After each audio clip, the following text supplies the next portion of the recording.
fuiste organizando en el sentido de cómo quedaron ordenados los relatos. Te quería preguntar esto, justamente a Sí. qué se debió el orden que elegiste para poner los relatos y desde ese lugar también, ¿cómo fue que llegaste a producir esos relatos en función de, bueno, de las experiencias, si te quedó algo de el transitar por y el encontrarte con otras personas, si quizás destacás más los relatos más personales o de introspección? Porque desde este lugar también me interesaría saber qué te parece que pudo haber llegado a aportar tu profesión de trabajo de trabajador social a este momento de escribir el libro y de enfrentarte a esto, ¿no? A encontrar historias y poder narrarlas para después que formen parte de un libro. Claro. Y yo creo que la mirada como trabajador social está marcada en el libro, digamos, para mí ser trabajador social es tener una manera particular de pararse frente al mundo, frente a la vida, digamos, ¿no? Entonces, de una manera u otra está ahí. Este, y después, en relación a los textos y a la lógica que fui armando los textos, por un lado quiero aclarar que no es un libro que este, describa cronológicamente el periodo, no está como planteado desde ahí, pero sí tiene una lógica cronológica que fui como armando, pero en realidad partí desde algo muy personal que tiene que ver con, por ejemplo, 2015 falleció mi papá. Entonces, hay una intención en el libro de eh, hacer un paralelismo entre el fallecimiento del padre, entre el Estado que va desapareciendo y la pérdida de un proyecto político, digamos, ¿no? La caída de un gobierno popular, por un lado, la pérdida del padre, van como de la mano, si se quiere, o intentan ese camino. Y ahí se va como ordenando el texto y la verdad que se va ordenando y va como disparándose y desde lo más íntimo, lo más personal, va siempre recayendo en lo colectivo, digamos, ¿no? Porque cada relato tiene, si bien un disparador personal, siempre se hace referencia a un lugar, a un otro, a una comunidad. Entonces las historias personales dejan de ser personales ahí, entonces empiezan a ser colectivas. Toda esa lógica está transitando el libro. Entonces digo, en algún punto es eh, la excusa, como el blog, digamos, ¿no? La excusa de hablar de relatos personales o de sentires que yo tenía en ese momento es la excusa para hablar de un país, tal vez. Y hablar de un país es tal vez una excusa para hablar de cosas que yo sentía también desde lo personal. Entonces, en ese ir y venir va el libro, cronológicamente también, porque si bien hay está la referencia a ese periodo, los sentires de ese periodo también, para mí, digo, tenían que ver con mirar en retrospectiva, no solamente el país, sino mi propia historia. Entonces van del presente al pasado todo el tiempo. Y ahí me encuentro con cuestiones más universales por ahí, digamos, ¿no? Que también atraviesan el libro.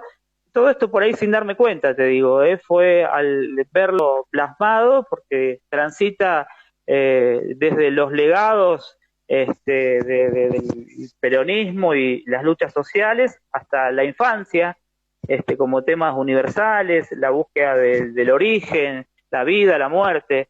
Entonces ahí, en ese punto, los relatos personales dejan de ser personales, entonces empiezan como a ser de los demás, de un otro también.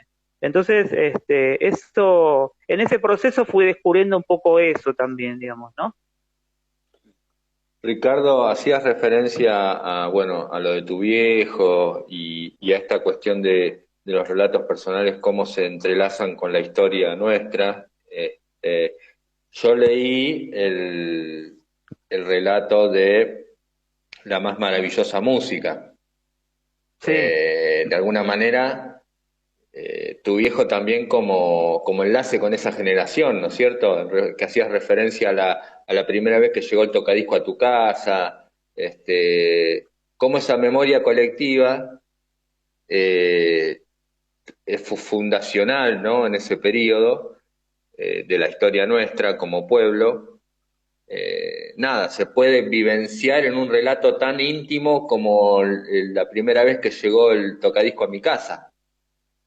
Sí, sí, totalmente. La verdad que son textos que muy sentidos de lo personal y hay una cuestión ahí de identidad, digamos, ¿no? En esos relatos de origen de algo muy, muy fuerte, digamos, ¿no? La verdad que el recuerdo de mi mamá poniendo el primer disco en ese tocadisco que era todo un logro verlo comprado, mis hermanos lo compraron, este la verdad que escuchando la voz de Perón ahí y la ceremonia que se armó ahí en ese momento, no solamente lo hace mágico por lo personal y por mi recuerdo de mi mamá, sino que también hablan, me parece, o la intención de los textos, de hablar de una identidad colectiva, digamos, que va más allá de la cuestión partidaria, más allá de la postura política, diga, había algo de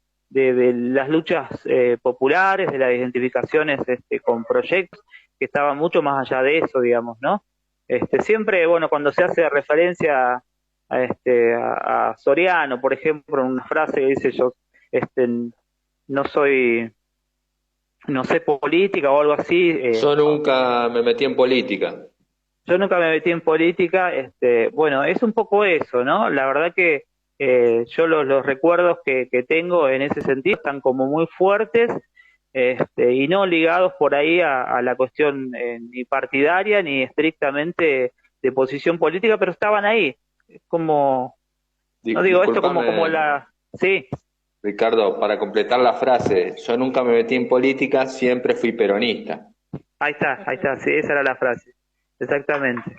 Bueno, hay mucho de eso en las historias de la infancia, ¿no? De ese peronismo que estaba ahí hasta, nada, intento no poner la palabra, la mirada juzgadora sobre esos tiempos porque no tienen sentido.